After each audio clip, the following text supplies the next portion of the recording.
warahmatullahi wabarakatuh. Selamat pagi Bapak Ibu dimanapun berada dan peserta IHT Sekolah Penggerak. Pagi. Selamat pagi Pak, waalaikumsalam. Oke, untuk memulai acara IHT pada pagi hari ini, untuk supaya pembelajaran kita mendapatkan keberkahan, kami persilahkan untuk Pak Deddy Suherman memimpin doa. Untuk beliau kami persilahkan. Terima kasih Bapak dan Ibu sekalian untuk memulai kegiatan kita pada pagi hari ini.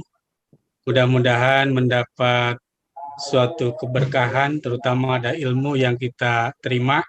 Amin. Amin.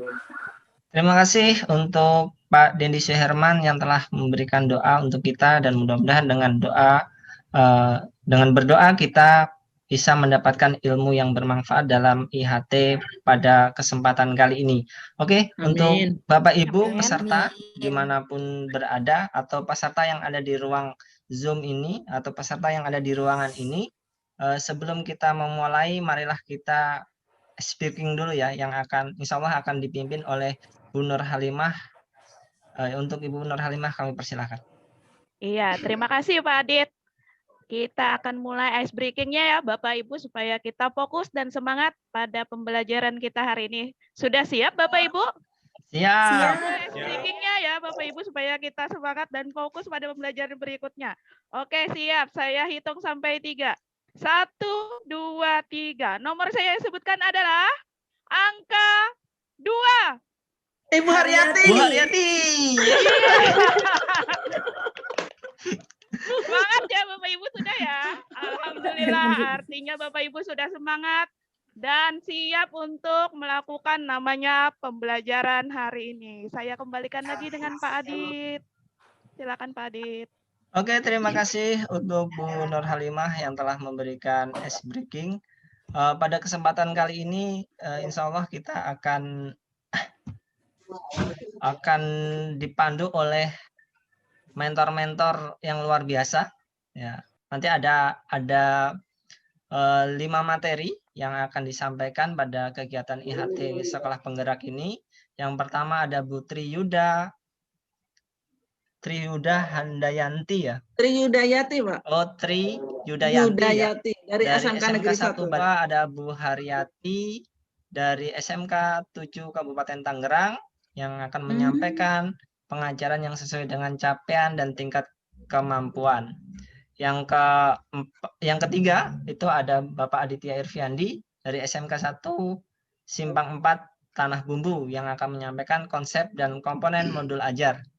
Yang keempat ada Bu Nur Halimah dari SMK N4 Banjarmasin yang akan menyampaikan asesmen formatif dan sumatif SMK. Yang terakhir adalah ada Bapak Deddy Suherman dari SMK 4 Kabupaten Tangerang yang akan menyampaikan komponen kurikulum dan operasional satuan pendidikan. Ini adalah pemateri-pemateri handal dan pemateri-pemateri hebat yang insya Allah akan menyampaikan ilmunya di IHT kali ini, di IHT Sekolah Penggerak. Ya, dan insya Allah akan menjadi launching kurikulum baru di sekolah Indonesia. Untuk kesempatan yang pertama akan saya berikan kepada Bu Triyuda, dan insya Allah nanti akan dibatasi waktu dan ada diskusi.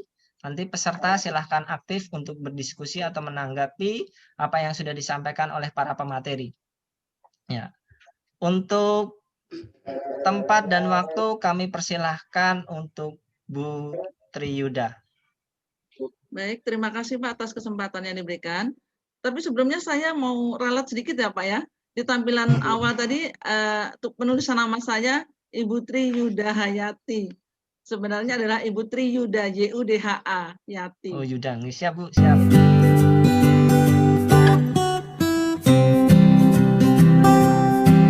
Baik Bapak Ibu, saya ucapkan Assalamualaikum warahmatullahi wabarakatuh. Waalaikumsalam. Selamat pagi untuk Bapak Ibu semuanya. Alhamdulillah pagi ini kita bisa bertemu lagi ya Bapak Ibu dalam kondisi yang sehat dan semangat ya Bapak Ibu. Oh, semangat. Alhamdulillah. Kalau udah ada kata semangat, saya insya Allah juga akan terbawa auranya untuk semangat menyampaikan materi yang akan saya berikan pada hari ini. Baiklah Bapak Ibu, mungkin saya akan langsung menampilkan tayangan saya untuk materi yang akan saya sampaikan pada hari ini. Baiklah Bapak Ibu, jadi untuk materi yang akan saya sampaikan pada pagi ini yaitu berkaitan dengan kurikulum operasional satuan pendidikan yang akan kita terapkan nanti di sekolah kita masing-masing. Materi yang akan saya sampaikan adalah tentang alur tujuan pembelajaran. Jadi ini. Sebelum sampai kepada materi tentang alur tujuan pembelajaran, saya ingin bertanya dulu kepada Bapak Ibu. Apakah Bapak Ibu masih ingat tentang profil pelajar Pancasila, Bapak Ibu? Mohon kalau masih ingat, bisa disebutkan mungkin bersama-sama, atau Bu Haryati, Pak Adit, atau Pak Denny. Apa saja, Bu?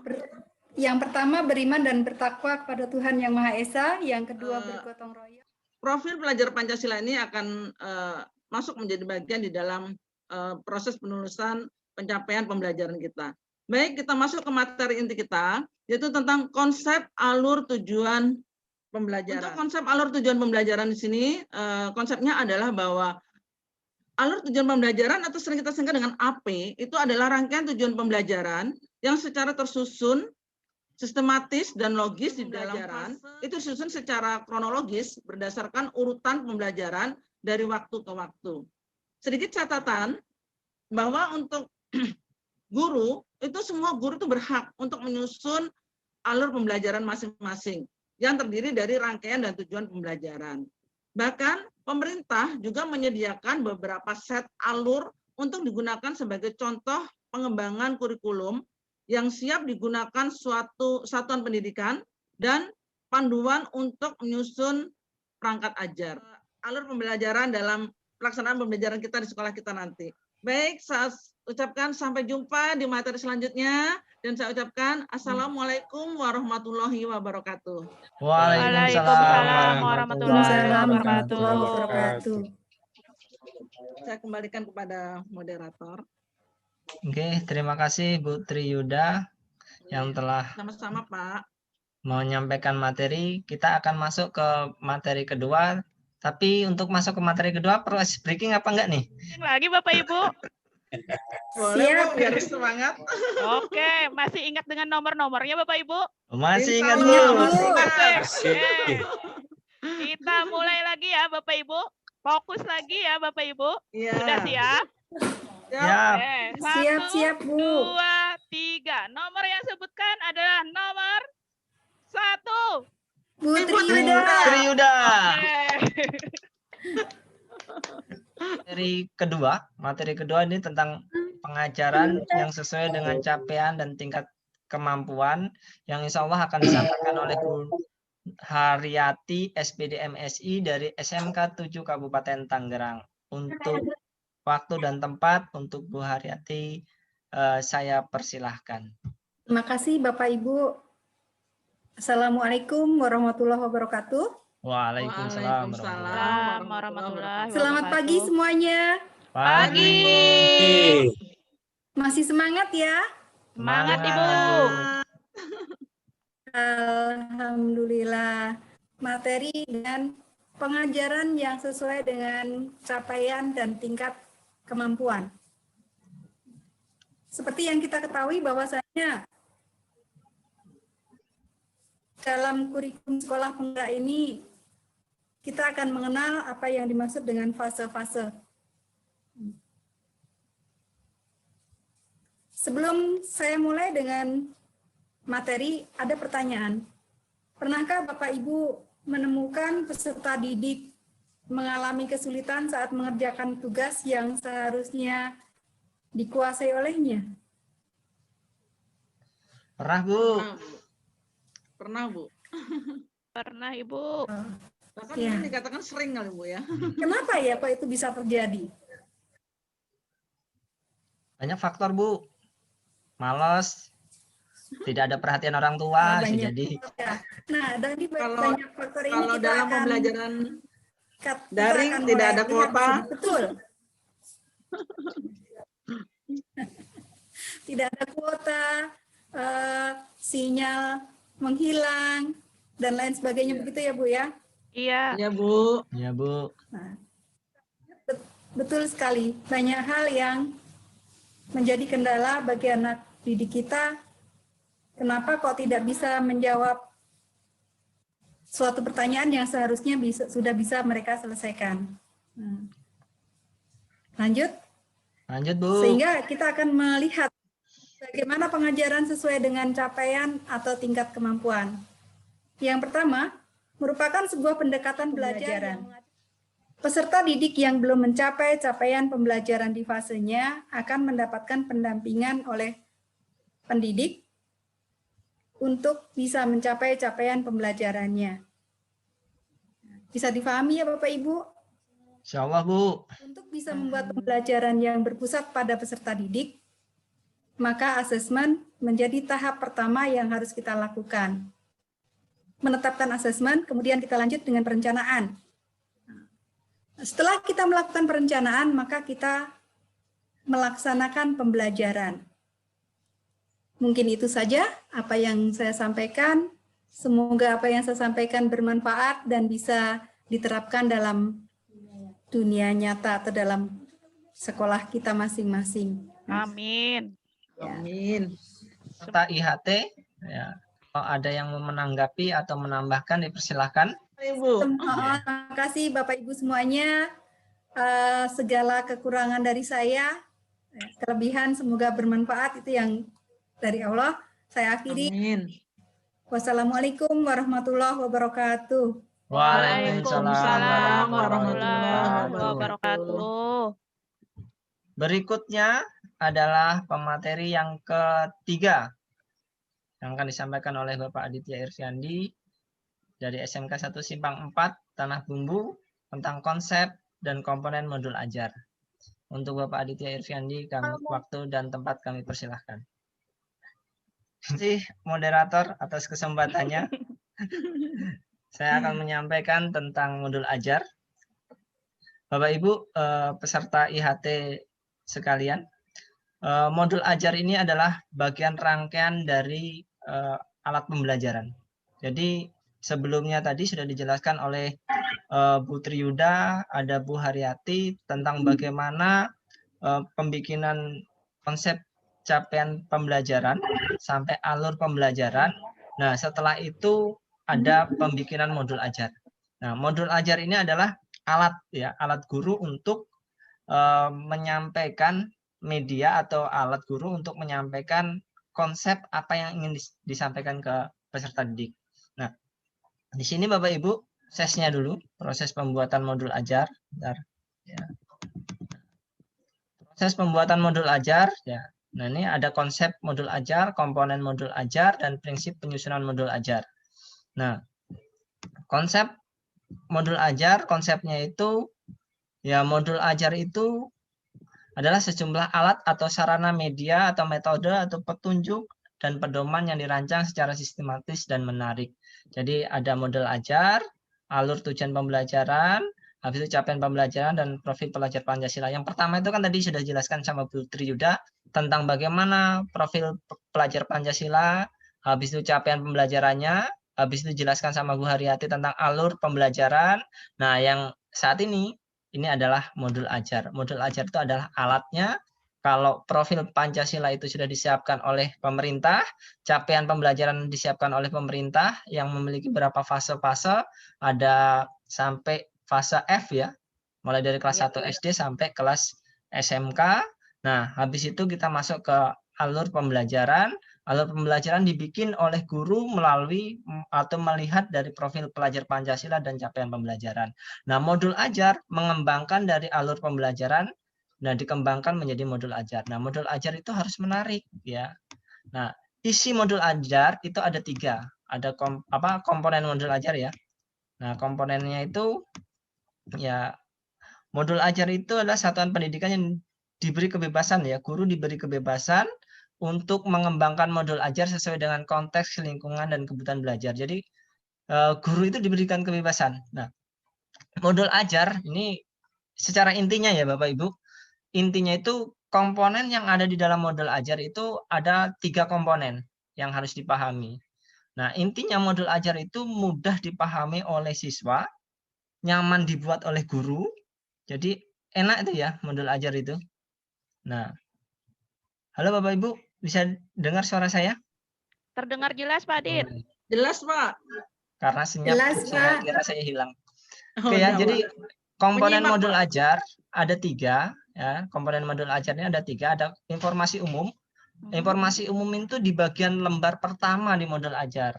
Jadi ada identitas sekolah, ya, kompetensi awal, profil pelajar Pancasila, sarana dan prasarana, target peserta didiknya yang akan tujuan atau yang ditarget seperti apa. Terus modul pembelajaran yang digunakan itu apa? Bisa digunakan modul pembelajaran bersifat buku atau e-book dan lain sebagainya. Ini diserahkan kepada guru untuk mengkreasikannya. Makanya biasanya ketika melihat modul itu melihat seseorang atau melihat sesuatu itu dilihat dari tampilan covernya. Kalau dia menarik, cantik, pasti banyak yang suka gitu ya. Tetapi kalau covernya sendiri sudah kurang menarik, melihat aja sudah ogah gitu ya. Makanya ini tugas kita sebagai seorang guru ini memoles bagaimana bikin cover modul ajar itu dengan menarik. Nah, yang kedua, komponen dalam modul ajar itu adalah komponen inti. Nah, di komponen inti ini ada tujuan pembelajarannya. Ya, tujuan pembelajarannya disesuaikan dengan profil Pancasila tadi, disesuaikan dengan capaian yang ingin dicapai, disesuaikan dengan capaian pembelajaran yang sudah disusun oleh pemerintah yang sudah kita pilih melalui alur pembelajaran. Nah, habis itu pemahaman bermakna, pertanyaan pemantik, ya, persiapan pembelajaran, kegiatan pembelajaran, asesmen, ya, ada asesmen juga, ada pengayaan dan remedial, refleksi peserta didik dan guru. Ini isinya modul ajar. Nah, modul ajar ini kalau di kurikulum 2013 itu adalah RPP Bapak Ibu. Tapi kalau di kurikulum baru itu sudah nggak ada LPP lagi, adanya modul ajar. Nah, tetapi disesuaikan. Nah, di lampiran yang komponen terakhir adalah lampiran. Nah, lampiran ini ada lembar kerja peserta didik. Nanti ada bagaimana lembar kerja peserta didik itu yang baik dan benar. Insya Allah nanti akan dijelaskan oleh pemateri berikutnya, Ibu Nur ya. Nanti insya Allah dari SMK 4 Banjarmasin yang akan menjelaskan komponen lampiran-lampirannya ya. Ada lampiran peserta didik itu lembar kerja, ada lembar kerja berbentuk formatif maupun sumatif, nanti insya Allah akan dijelaskan. Nah, yang berikut adalah bahan bacaan guru dan peserta didik. Materinya apa, bahan bacaannya dari mana. Nah, secara sistematisnya seperti ini. Ada informasi umum, ada komponen inti, ada lampiran. Nah, demikian Bapak Ibu yang bisa saya sampaikan adalah seperti ini.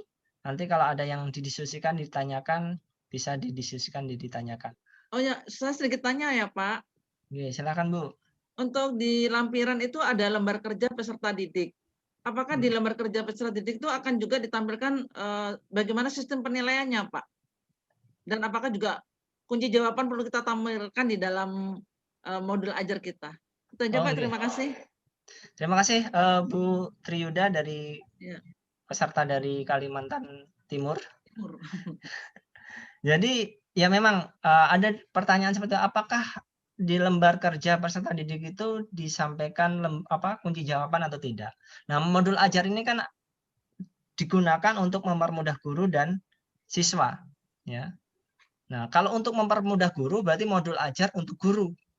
Modul ajar untuk guru dibuat untuk guru untuk mempermudah guru. Berarti modul ajar untuk guru itu boleh pakai kunci jawaban. Kalau siapa tahu ada guru yang lupa kunci jawabannya, bikin soal sendiri lupa-lupa sendiri kan, karena sudah tua kan itu. Nah, siapa tahu itu. Jadi dikasih kunci jawaban. Tetapi itu modul untuk guru tidak boleh disebar untuk siswa. Jadi kalau disebar untuk siswa itu nanti siswa nggak belajar namanya Bu, nggak ada proses pembelajaran, adanya proses peniruan gitu ya.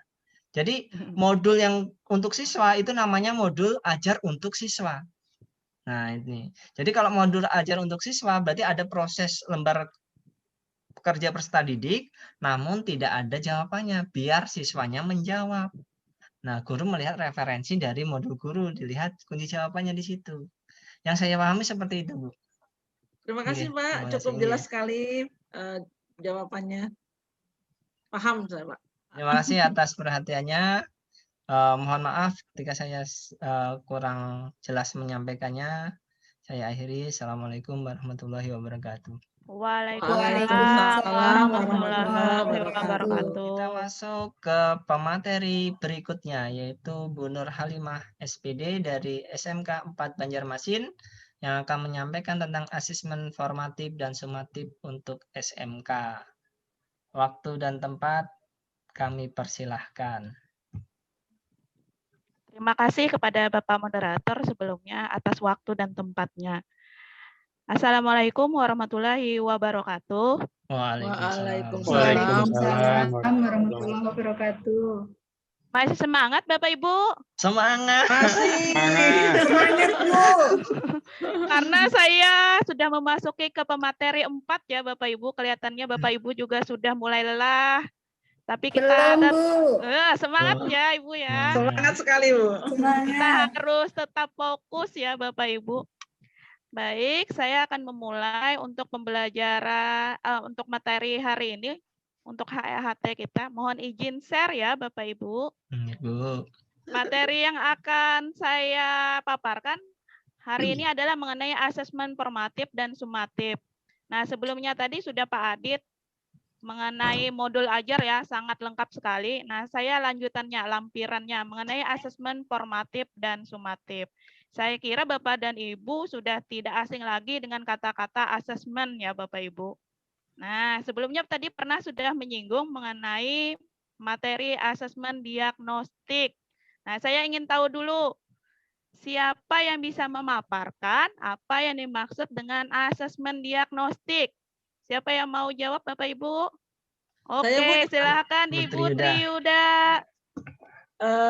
Kalau menurut saya yang namanya asesmen diagnostik itu adalah penilaian yang dilakukan guru di awal pembelajaran. Hal ini digunakan untuk mengetahui kemampuan awal siswa. Iya, mantap sekali Ibu Triuda. Terima kasih. Luar biasa. Saya kira semua hari ini ya peserta, saya kira semuanya sudah memahami apa yang dimaksud dengan asesmen diagnostik. Berarti kita bisa melaju ya Bapak Ibu ke pemateri saya, yaitu asesmen formatif dan sumatif. Kita lanjut ya Bapak Iya, Ibu. Bu. Nah, di pemateri saya nanti ada 3 agenda yang akan kita bicarakan, yaitu konsep asesmen formatif dan sumatif, bentuk asesmen, dan umpan balik. Mohon maaf ya Bapak Ibu, saya agak cepat karena waktu yang diberikan juga agak terbatas. Selanjutnya lagi, pada akhir sesi saya berharap Bapak Ibu memahami tentang konsep asesmen formatif dan sumatif, bentuk asesmen, dan terakhir adalah mengenai umpan balik. Pada saat pelaksanaan di sekolah, karena kita pelaksanaannya K13, lebih banyak melaksanakan asesmen di yang mana? As learning, for learning, atau off learning? Jujur ya Bapak Ibu, lebih banyak melaksanakan yang mana? Atau mengharapkan yang mana? For learning. For learning. Kalau saya for learning, Bu. Oke. Karena Ada itu lagi? dalam proses kan, dalam proses pembelajaran. Iya, betul, Bu. Iya. Setuju Bapak Ibu? Iya, Bu. Oke, kita konfirmasi ya Bapak Ibu.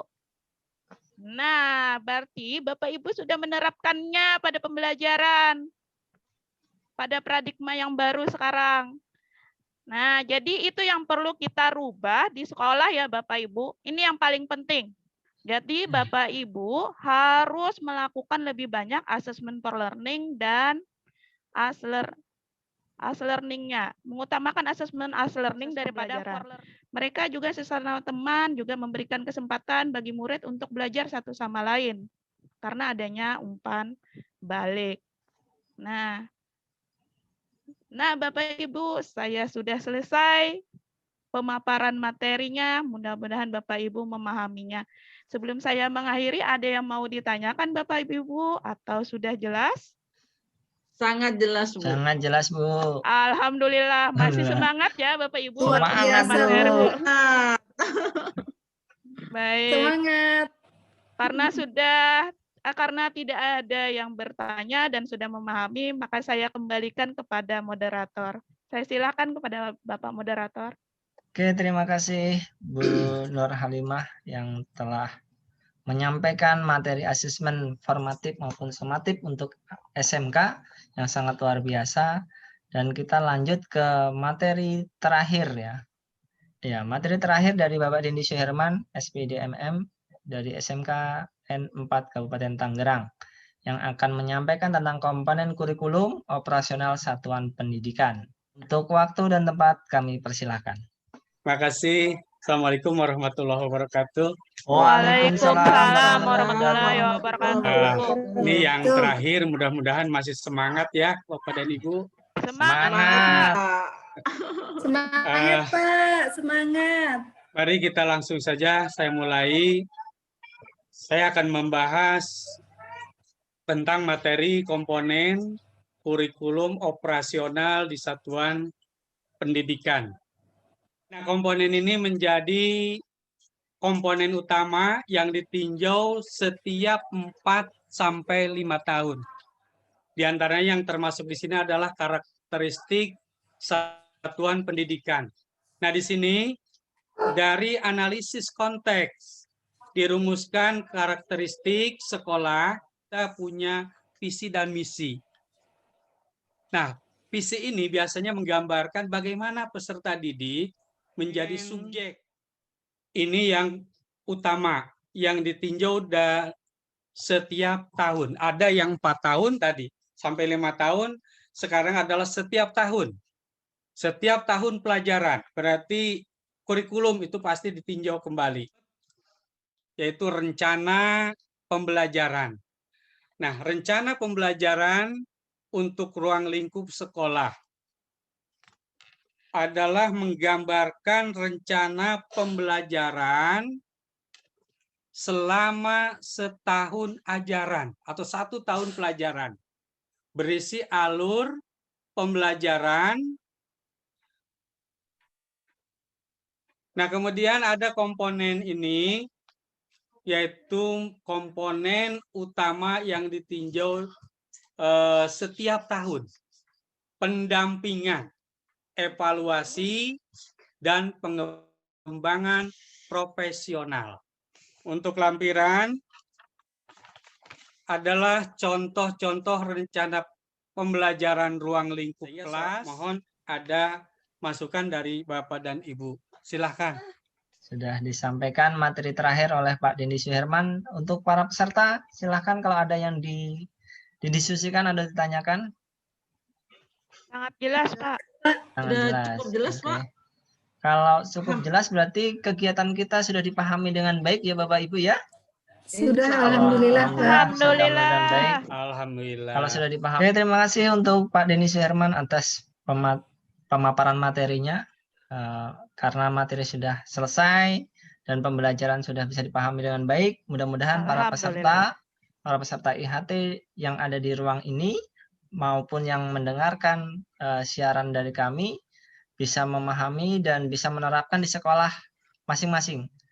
Nah, kalau Bapak Ibu peserta menjadi guru penggerak, mudah-mudahan mampu menggerakkan guru-guru lain untuk melakukan perubahan-perubahan kurikulum pendidikan yang sudah kita pahami. Nah, saya sebagai moderator, mohon maaf jika ada salah kata atau salah kilap dalam pengucapan atau kurang berkenan karena di sini yang paling muda. Jadi kalau ada salah ngomong atau salah apa, mohon dimaafkan. Jadi, Sama-sama, Pak. Dan sebelum mengakhiri, ya alangkah baiknya kita tutup dengan doa. Kami mintakan kepada Pak Dendi Suherman untuk memimpin doa. Baiklah Bapak dan Ibu, acara kita sudah selesai dan mudah-mudahan ini membawa hikmah dan manfaat buat kita. Assalamualaikum warahmatullahi wabarakatuh. Waalaikumsalam warahmatullahi wabarakatuh.